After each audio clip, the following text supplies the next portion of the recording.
Subscription کے button کو دبائیے اور ساتھ بیل آئیکن پر کلک کیجیے تاکہ آپ کو تمام ویڈیو فوراً مل سکیں۔ اس ویڈیو پسند آنے کی صورت میں اسے لائک، کمنٹ اور شیئر کرنا مت بھولیں۔ راجاؤں کے متحدہ لشکر کو بدترین شکست دینے کے بعد کچھ دن تک اپنے لشکر کو سستانے اور آرام کرنے کا موقع فراہم کرنے کے لیے سلطان محمود غزنوی نے اپنے لشکر کے ساتھ درہ کین ہی کے کنارے قیام کیے رکھا۔ چنانچہ جس روز کالنجر پر حملہ آور ہونے کے لیے سلطان نے درہ کین کے کنارے سے کوچ کرنا تھا، اس سے ایک روز پہلے سلطان جس وقت عصر کی نماز ادا کرنے کے بعد اپنے خیمے میں داخل ہوا، تب سلطان کے دو مخبر سلطان سے اجازت لے کر سلطان کے خیمے میں داخل ہوئے۔ سلطان کے کہنے پر وہ اس کے سامنے بیٹھ گئے۔ پھر سلطان محمود غزنوی نے انہیں مخاطب کیا، کیا تم دونوں کالنجر کے راجہ نندا سے متعلق کوئی خبر لے کر آئے؟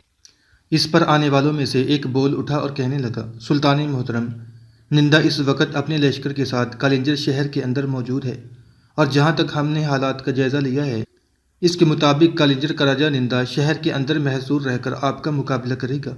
ہم آپ کے پاس اس لشکر سے متعلق خبریں لے کر آئے ہیں جو ہندوستان کے راجاؤں کا متحدہ لشکر ہے اور جسے چند دن پہلے آپ بدترین شکست دے چکے ہیں۔ اس لشکر کے شکست خوردہ افراد درہ کین ہی کے کنارے کنارے بھاگتے ہوئے بانڈا شہر کی طرف گئے، لیکن وہ بانڈا شہر تک نہیں پہنچے بلکہ راستے ہی میں وہ ایک جگہ جمع ہوئے۔ چنانچہ ان کے جمع ہونے پر انہوں نے پھر ایک خاصے بڑے لشکر کی صورت اختیار کر لی۔ بانڈا اور اس کے نواح میں جو بستیاں ہیں، وہاں سے انہوں نے اپنے لیے رسد کا سامان بھی وافر مقدار میں حاصل کر لیا ہے۔ آس پاس کے لوگ بھی ان کی خوب مدد کر رہے ہیں۔ چنانچہ اب انہوں نے یہ ارادہ کیا ہے کہ جب آپ درہ کین کے کنارے سے اٹھ کر کالنجر پر حملہ آور ہونے کے لیے آگے بڑھیں گے اور شہر پر حملہ کریں گے، تب وہ شکست خوردہ لشکر ایک دم نمودار ہو کر آپ کی پشت پر حملہ آور ہو کر آپ کی شکست اور کالنجر کے راجہ کی کامیابی اور فتح مندی کا باعث بنے گا۔ یہاں تک کہنے کے بعد وہ مخبر جب رکا تب سلطان کچھ دیر خاموش رہ کر سوچتا رہا، پھر آنے والے ان مخبروں کو مخاطب کر کے کہنے لگا، تم دونوں نے بہت اچھا کیا جو شکست اٹھا کر بھاگنے والے لشکر پر نگاہ رکھی۔ اگر شکست خوردہ لشکری ایک جگہ جمع ہو کر پھر طاقت و قوت پکڑ رہے ہیں تو ان کی تو مجھے کوئی فکر نہیں۔ پہلے تم مجھے یہ بتاؤ کہ کیا ان شکست خوردہ لشکریوں کے سالار نے ہم پر حملہ آور ہونے کے لیے کالنجر کے راجہ نندا سے کوئی رابطہ قائم کیا ہے؟ اس پر آنے والا وہ مخبر پھر بول اٹھا، سلطان محترم، اب تک جو معلومات ہم حاصل کر چکے ہیں ان کے مطابق ابھی تک ان شکست خوردہ لشکریوں نے کالنجر کے راجہ نندا سے رابطہ قائم نہیں کیا، اور جہاں تک کالنجر کے راجہ سے متعلق ہم معلومات حاصل کر چکے ہیں ان کے مطابق کالنجر کا راجہ تو اپنے شہر سے باہر نکل کر مقابلہ نہیں کرے گا، بلکہ شہر میں محصور رہ کر ہی اس نے آپ کا مقابلہ کرنے کی ٹھان رکھی ہے۔ میرے خیال میں شکست خوردہ لشکریوں نے یہ ٹھان رکھی ہے کہ جب آپ اپنے لشکر کے ساتھ پیش قدمی کرتے ہوئے کالنجر پر حملہ آور ہوں گے اور سامنے کی طرف سے کالنجر کا راجہ آپ سے ٹکرائے گا، تب وہ پشت کی جانب سے حملہ آور ہو کر نہ صرف یہ کہ ہمیں نقصان پہنچائیں گے بلکہ ہمارے خلاف کالنجر کے راجہ کی فتح اور کامیابی کو یقینی بنانے کی کوشش کریں گے۔ سلطان نے کچھ دیر خاموش رہ کر سوچا، پھر آنے والے ان دونوں کو مخاطب کر کے کہنے لگا، اب تم اٹھو، سارے سالاروں کو میرے خیمے کی طرف بھیج دو، تم آرام کرو، شام کا کھانا میرے لشکر میں کھانے کے بعد پھر اپنی منزل کی طرف نکل جانا۔ اس کے ساتھ ہی وہ دونوں مخبر اٹھ کر باہر نکل گئے تھے۔ ان کے جانے کے تھوڑی دیر بعد سلطان کے سارے سالار سلطان کے خیمے میں جمع ہونا شروع ہو گئے تھے۔ جب سب سالار خیمے میں آ گئے تب سلطان نے ان سے وہ خبر کہی جو دونوں مخبر لے کر آئے تھے۔ اس کے بعد سب کو مخاطب کرتے ہوئے سلطان محمود غزنوی کہنے لگا، جو خبریں ہمارے مخبروں نے پہنچائی ہیں ہمارے لیے وہی قابل اعتماد ہیں۔ جہاں تک ہمارے مخبر سمجھتے ہیں یا ہم نے خود اندازہ لگایا ہے، کالنجر کا راجہ نندا اپنے شہر میں محصور رہ کر ہمارا مقابلہ کرنے کی کوشش کرے گا۔ تاہم شکست خوردہ لشکر جس نے ایک بار پھر طاقت اور قوت پکڑ لی ہے اور اس وقت ہماری پیٹھ پر حملہ آور ہونے کی کوشش کرے گا، جب ہم کالنجر پر حملہ آور ہوں گے، میں چاہتا ہوں کہ یہ نوبت آنے سے پہلے ہمیں ایک دشمن کا خاتمہ کر کے اپنا کام ہلکا اور آسان کر دینا چاہیے۔ اس سارے معاملے کے سلسلے میں جو منصوبہ بندی میرے ذہن میں آتی ہے وہ یہ کہ لشکر کا ایک حصہ علیحدہ کر دیا جائے جس کی کمانداری عبداللہ کراتگین اور احمد نیالگین کے پاس رہے گی۔ باقی لشکر کے ساتھ کالنجر پر ضرب لگائی جائے گی۔ پہلے پورا لشکر ایک ساتھ ہی کالنجر کی طرف کوچ کرے گا، لیکن کوچ سے پہلے اس لشکر کو مختص کر دیا جائے گا جو عبداللہ کراتگین اور احمد نیالگین کے تحت کام کرے گا۔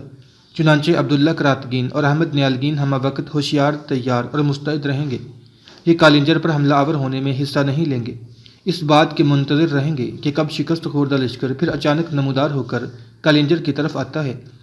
اس سلسلے میں مخبروں کو سمجھا دوں گا، وہ لشکر کالنجر سے ابھی دور ہی ہوگا، تو ہمارے مخبر اس کی اطلاع جلد کر دیں گے۔ چنانچہ عبداللہ کراتگین اور احمد نیالگین اپنے حصے کا لشکر لے کر علیحدہ ہوں گے اور وہ شکست خوردہ لشکر جو متحد ہو کر کالنجر کی طرف بڑھ رہا ہوگا اس کی راہ روکیں گے اور ان پر حملہ آور ہو کر انہیں مار بھگانے کی کوشش کریں گے، اور جب یہ دونوں انہیں شکست دیں گے تو پوری طاقت و قوت، پوری سختی اور شدت کے ساتھ ان کا تعاقب کر کے ان کی تعداد کو مزید کم کریں گے، اور جب یہ دونوں دیکھیں گے کہ دشمن ہمارے لیے بے خطر ہو گیا ہے تب یہ اپنے لشکر کو لے کر آئیں گے۔ ان کی آمد تک ہم کالنجر شہر پر حملوں کی ابتدا نہیں کریں گے۔ جب یہ دونوں اپنی مہم سے لوٹ آئیں گے تو پھر میرا ارادہ ہے کہ ہم کالنجر شہر پر 3 اطراف سے حملہ آور ہوں گے۔ اگر ہم 3 اطراف سے حملہ آور ہو کر شہر کے رہنے والوں پر پورا دباؤ ڈالتے ہیں تو مجھے امید ہے کہ کالنجر بہت جلد ہمارے سامنے سرنگوں ہو جائے گا۔ آنے والے دور میں کبھی بھی کسی بھی راجا کو ہم پر حملہ آور ہونے کی جرأت اور جسارت نہیں ہوگی۔ چنانچہ سلطان محمود غزنوی جب خاموش ہوا تب سلطان نے اپنے ایک ایک سالار کو مخاطب کرتے ہوئے منصوبہ بندی سے متعلق ان کی رائے لی۔ سب نے سلطان کی اس رائے سے اتفاق کیا تھا۔ اس پر سلطان نے اپنی خوشنودی کا اظہار کیا۔ چنانچہ اسی روز اپنے سالاروں کے ساتھ اٹھ کر سلطان نے اپنے لشکر کی ترتیب درست کر لی تھی، اور جس لشکر کو عبداللہ کراتگین اور احمد نیالگین کے ساتھ شکست خوردہ لشکر پر حملہ آور ہونا تھا اس کی بھی نشاندہی کر دی گئی تھی۔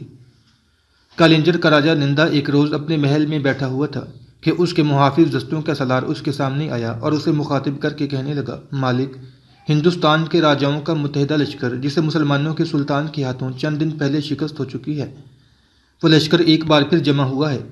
انہوں نے آس پاس کی بستیوں سے رسد کی صورت میں بہت کچھ حاصل کر لیا ہے اور مقامی لوگوں نے بھی ان کی خوب مدد کی ہے۔ اب وہ پھر طاقت و قوت پکڑ چکے ہیں۔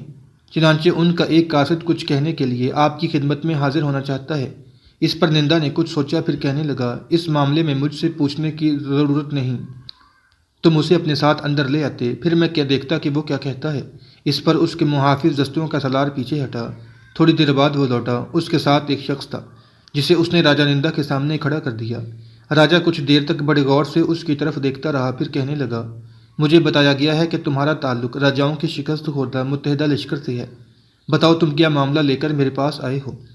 اس پر وہ قاصد اپنے ہونٹوں پر زبان پھیرتے ہوئے کہہ رہا تھا، اے راجہ، میں اس لشکر کی طرف سے ایک اچھا معاملہ لے کر آپ کی خدمت میں حاضر ہوا ہوں۔ اس لشکر کے سالاروں نے یہ فیصلہ کیا ہے کہ جس وقت سلطان محمود غزنوی کالنجر پر حملہ آور ہوگا وہ بھی دریکین کے کنارے کنارے پلٹیں گے اور مسلمانوں کی پشت پر حملہ آور ہو کر 2 طرح کا فائدہ حاصل کرنے کی کوشش کریں گے۔ پہلا فائدہ یہ ہوگا کہ دشمن کے مقابلے میں آپ کو فتح اور کامیابی نصیب ہوگی، اور دوسرا فائدہ یہ ہوگا کہ چند دن پہلے جو مسلمانوں کے سلطان کے ہاتھوں ہمیں شکست کا سامنا کرنا پڑا تھا، مسلمانوں سے ہم اس شکست کا انتقام لینے میں بھی کامیاب ہو جائیں گے۔ آنے والے اس شخص کی گفتگو سے کالنجر کا راجہ نندا کچھ دیر تک مسکراتا رہا، ساتھ ہی وہ گہری سوچوں میں ڈوبا رہا۔ پھر شاید اس نے کوئی آخری فیصلہ کیا اور آنے والے کو مخاطب کر کے کہنے لگا، واپس جا کر اپنے سالاروں سے کہنا کہ جو منصوبہ بندی انہوں نے مسلمانوں کے خلاف حرکت میں آنے کے لیے کی ہے میں اس سے پوری طرح اتفاق کرتا ہوں۔ مسلمانوں کے لشکر کو پہلے کالنجر کی طرف کوچ کرنے دو، اور جب میں شہر سے نکل کر مسلمانوں کے سلطان سے ٹکراؤں تب تم لوگ پشت کی طرف سے حملہ آور ہونا، اور مجھے امید ہے کہ اچانک نمودار ہونے والے اس 2 طرفہ حملے کو مسلمان برداشت نہیں کر سکیں گے، اور شاید ہندوستان کی سرزمین میں اور کالنجر کے نواح میں انہیں اپنی پہلی اور بدترین شکست کا سامنا کرنا پڑے۔ راجہ نندا کے ان الفاظ سے آنے والا خوش ہو گیا تھا۔ پھر نندا سے اجازت لے کر وہ وہاں سے چلا گیا تھا جہاں ہندوستان کے متحدہ راجاؤں کے لشکر کے مخبر ادھر ادھر سرگرداں تھے۔ وہاں راجہ نندا کے بہرکارے کام کر رہے تھے، جبکہ سلطان محمود غزنوی کے طلایہ گر اور مخبر بھی پوری تندہی سے اپنے کام میں مصروف تھے، اور وہ سلطان کو دشمن کی ہر نقل و حرکت اور اس کے محل وقوع سے برابر مطلع کرتے جا رہے تھے۔ چنانچہ تیزی سے بدلتے ہوئے حالات کو سامنے رکھتے ہوئے سلطان نے اپنے لائحہ عمل میں تبدیلی کی اور اپنے سالاروں کے ساتھ مل کر یہ فیصلہ کیا کہ دونوں قوتوں کو اپنے مقابل یکجا نہ ہونے دیا جائے۔ چنانچہ رات کی گہری تاریکی میں سلطان نے لشکر کے ایک حصہ کے ساتھ کالنجر شہر کی طرف کوچ کیا تھا، جبکہ لشکر کا ایک حصہ عبداللہ کراتگین اور احمد نیالگین لے کر راجاؤں کے متحدہ لشکر کی طرف بڑھے تھے، جو اب بانڈا کی سمت سے دریکین کے کنارے کنارے کالنجر کی طرف بڑھ رہے تھے۔ عبداللہ کراتگین اور احمد نیالگین نے اپنے لشکر کے حصہ کے ساتھ دریکین کے کنارے کنارے انہی کا رخ کیا تھا۔ بانڈا کی طرف جانے والی شاہراہ پر اپنے لشکر کو آندھی اور طوفان کی طرح آگے بڑھاتے ہوئے اچانک عبداللہ کراتگین نے اپنے لشکر کو روک لیا۔ اس پر احمد نیالگین بھی اپنے گھوڑے کی باگیں کھینچ چکا تھا، پیچھے پیچھے لشکر بے رخ کیا تھا۔ پھر احمد نیالگین عبداللہ کراتگین کے پاس آیا اور بڑی اپنائیت میں اسے مخاطب کر کے کہنے لگا، میرے عزیز بھائی، کیا معاملہ ہے؟ تم نے گھوڑے کو کیوں روک دیا؟ کیا کوئی خاص وجہ ہے؟ اس پر عبداللہ کراتگین کے چہرے پر ہلکا سا تبسم نمودار ہوا۔ پھر احمد نیالگین کو مخاطب کر کے کہنے لگا، میرے بھائی، دشمن سے نمٹنے کے لیے میرے پاس ایک منصوبہ بندی ہے، وہ میں آپ سے کہتا ہوں۔ اگر میرے بھائی تم اس سے اتفاق کرو تو پھر اس پر عمل کرتے ہوئے ہم دشمن کو آندھیوں میں اڑتے خسو خاشاک کی طرح اپنے راستے کی دھول بنا کر رکھ دیں گے۔ عبداللہ کراتگین کے ان الفاظ پر احمد نیالگین نے خوشی کا اظہار کیا، کہنے لگا، کہو تم کیا کہنا چاہتے ہو؟ اس پر عبداللہ کراتگین مسکرایا، کہنے لگا، بھائی میرے، بات یہ ہے کہ یہاں سے آگے بڑھنے سے پہلے ہمیں اپنے لشکر کو 2 حصوں میں تقسیم کر لینا چاہیے۔ ذرا اوپر آسمان کی طرف دیکھو، ستارے ٹمٹماتے ہیں کہ سحر ہونے میں تھوڑی دیر ہے۔ اگر تم پسند کرو تو اپنے حصہ کے لشکر کے ساتھ درکین کے کنارے کنارے آگے بڑھو، میں اپنے حصہ کے لشکر کے ساتھ دائیں طرف ہٹ جاتا ہوں، اور پھر تمہارے متوازی رہتے ہوئے میں آگے بڑھتا رہوں گا۔ ہمارے ساتھ ہمارے رہنما اور مخبر ہیں، اور ان کی بتائی ہوئی نشاندہی کے مطابق دریائے کین کے کنارے صبح کے وقت ہم دشمن کو روک سکتے ہیں۔ میرے بھائی، تم دریائے کین کے کنارے راجاؤں کے متحدہ لشکر کی راہ روکنا۔